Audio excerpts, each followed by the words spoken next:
چیز سنانے کے بعد ان کو قرآن کی آیت پڑھ کو سنانا ہے، جیسے کہ اللہ رب العالمین قرآن میں فرمایا اعوذ باللہ من الشیطان الرجیم هو الذی بعث فی الامیین رسولا منہم یتلو علیہم آیاتہ ویزکیہم ویعلمہم الکتاب والحکمہ وإن كانوا من قبل لفی ضلال مبین۔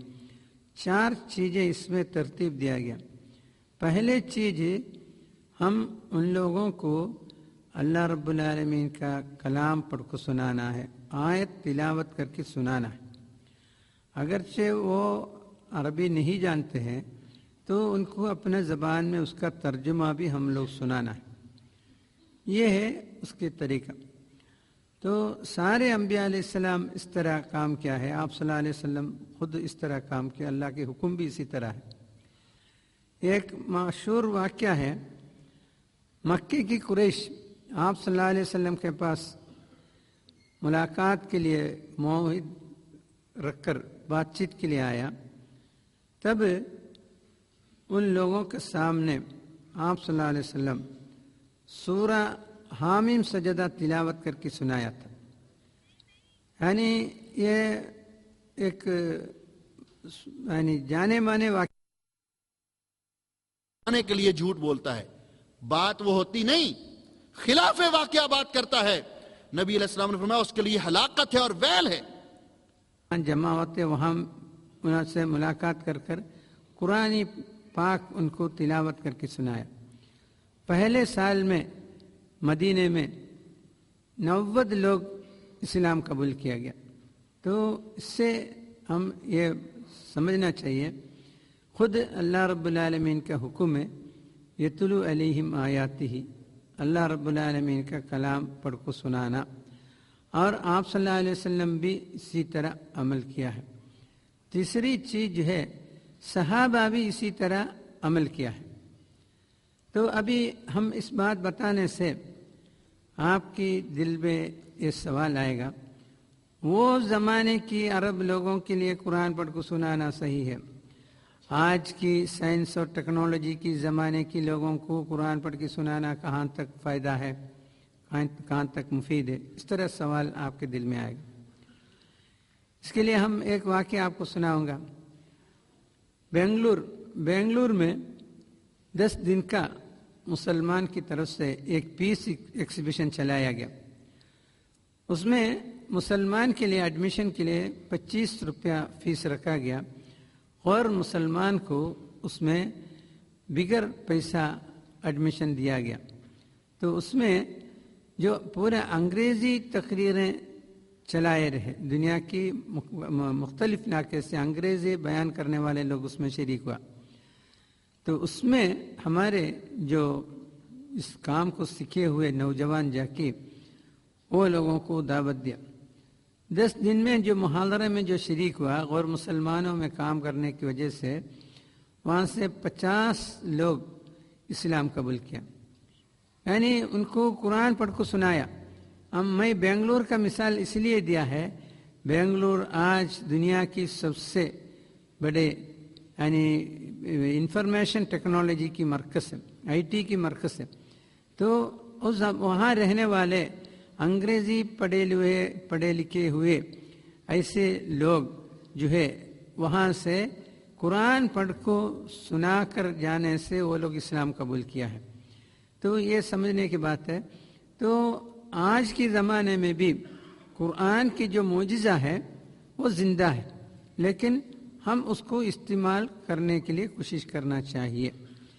جیسے کہ سارے انبیاء علیہ السلام کا معجزہ اور آپ صلی اللہ علیہ وسلم کی معجزہ میں ایک بنیادی فرق یہ ہے، سارے انبیاء علیہ السلام کا معجزہ ان انبیاء علیہ السلام کا ہاتھ سے لوگوں کو دکھایا گیا، لیکن آپ صلی اللہ علیہ وسلم کی معجزہ آپ صلی اللہ علیہ وسلم کی امت ہمیشہ استعمال کر سکتے ہیں۔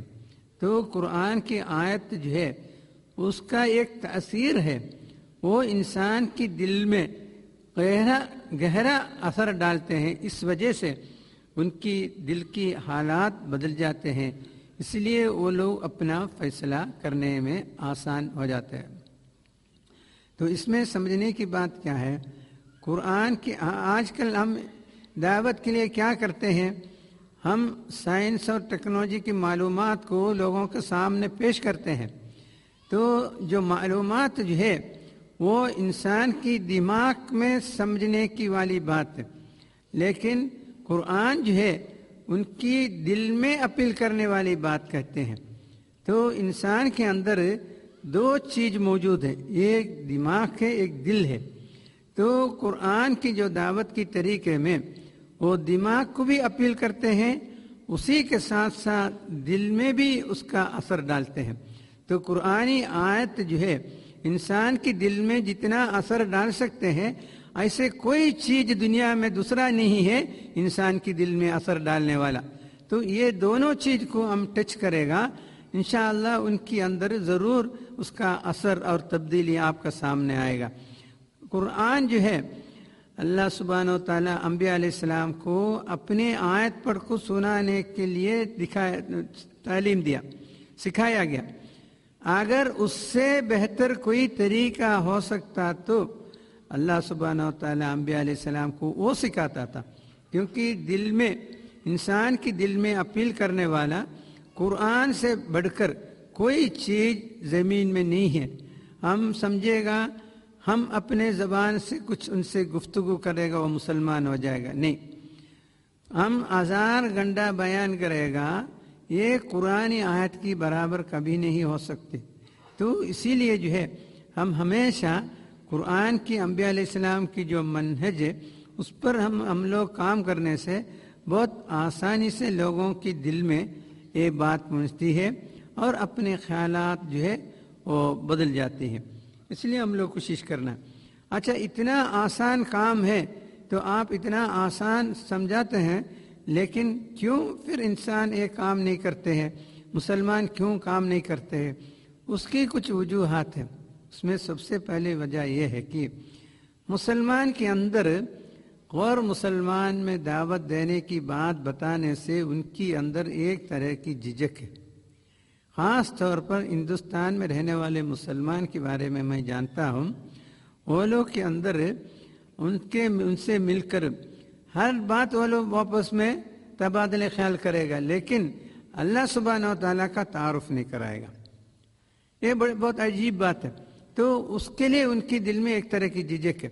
یہ جھجک کی کوئی ضرورت نہیں ہے، وہ سمجھتے ہیں کہ ہم ان کو اللہ سبحانہ و تعالیٰ کا تعارف کرائے گا، کچھ نہ کچھ مشکل آ جائے گا، کچھ نہ کچھ فساد آ جائے گا، کچھ نہ کچھ گڑبڑ ہو جائے گا، ہرگز نہیں ہوگا۔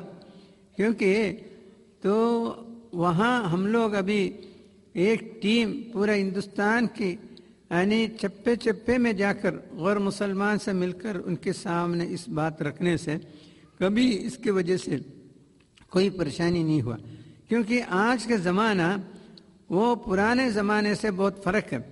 پرانا زمانے میں آپ صلی اللہ علیہ وسلم کی زمانے میں وہاں کی ان لوگوں کی دستور ہے کہ ان کی اپنے بھروسے پر، اپنے ایمان پر، اپنے بدوں کے خلاف کوئی بات کوئی نہیں کہنا۔